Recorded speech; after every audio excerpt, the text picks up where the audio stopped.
Dr. Lisa Vickers, and this is a short yoga sequence to open up the hips in all directions. Many of us have tight hips from sitting a lot, or the way that we work, or the way that we hold our bodies, and so this is a really great sequence to spend some time to open up, to soften, to release. And one thing that's interesting about the hips is that when we hold tension there, we often find that there's tension elsewhere in our bodies, likely in our shoulders, our jaws, or in our necks. So we'll also put our awareness into those places as well. We're going to start into a low lunge. This is called Anjaneyasana. So you'll come down with your back knee lowered. You're welcome to curl your back toes under or bring the top of your foot to your mat. And then either rest your hands on your front thigh, frame your front foot, or if you're feeling stable, you can reach your fingers up towards the ceiling. So think about pressing into your front heel and moving your left hip bone towards the top of your mat. You're getting into the front of your hip flexor here, your psoas. And then from here, lower your hands and extend your front leg into a half split. This is called Hanumanasana. Flex your right toes towards your shin, and then you can stay elevated, or if you'd like, lower your chin to your chest. So we're getting into the hamstring, part of the outer glute. And then from here, come forward again. We're going to come into kind of like a little star shape, okay, or a shin box, I guess is a better way to describe it, so that your front shin and your back shin are straight. You can stay here lifted or start to fold over your front shin. I like to rest my forearms on the floor.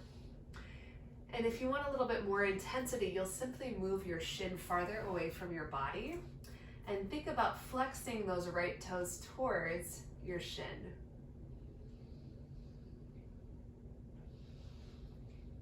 And you'll hold these poses for a few breaths. And initially there'll be some resistance, and allow each of your exhales to bring some softness into the place of your body where you feel sensation. From here, you'll come up, keep the same position with your legs. I'm just gonna rotate a little bit, and then lean back onto your hands, maybe your forearms. So now we're getting into the left quadricep, the left hip flexor. You might feel this all the way up into your torso. Think about pointing your left knee away from you, and then if you'd like, you could maybe come all the way to the ground. Now again, these variations are not required. I like to think of a bus stop. You stop where you need to get off. So you stay in the variation that works for your body. All right, so once you've been here for a few breaths, you'll come back up again and extend your back left leg behind you.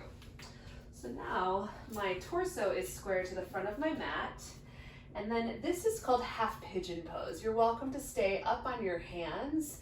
This is great to get some opening across your chest. Again, we're opening the front of the left hip and the outer right hip, or you can choose to bring your forearms to the ground.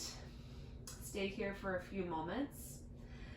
And again, bring some action into your right foot. So flex your toes and like you're karate chopping your foot into the floor.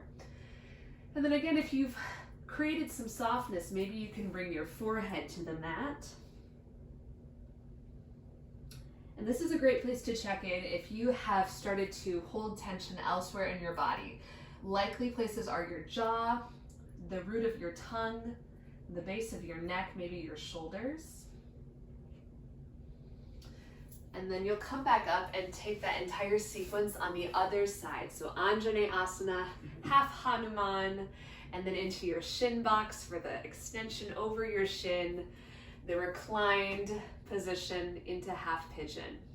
From there, you'll take Cobbler's pose or butterfly pose with your soles of your feet touching. I like to bring my hands behind me to lift my hips up. And then think about drawing your outer knees towards the floor and also up towards your hips. We're getting into the inner groin here, the inner part of the hip socket. And then if this is intense, you can bring your feet farther away from you. You could also bring your heels closer towards your groin. And then our final pose is Upavista Konasana. This is a extended straddle position. Konasana means angle. So we're in a big angle here. Flex your toes towards your shins, and then you can stay up, elevated with some length in your side bodies and your sternum noble, or crawl yourself forward. Maybe you rest into your forearms. So again, we're in the inner groin, the inner thighs. So we're working the upper thigh and the hips in all directions. And I invite you to stay in the poses for about 5 really intentional inhales and exhales. And then once you're complete, you'll draw your legs back together, maybe sit in an easy seat and rest for a few moments.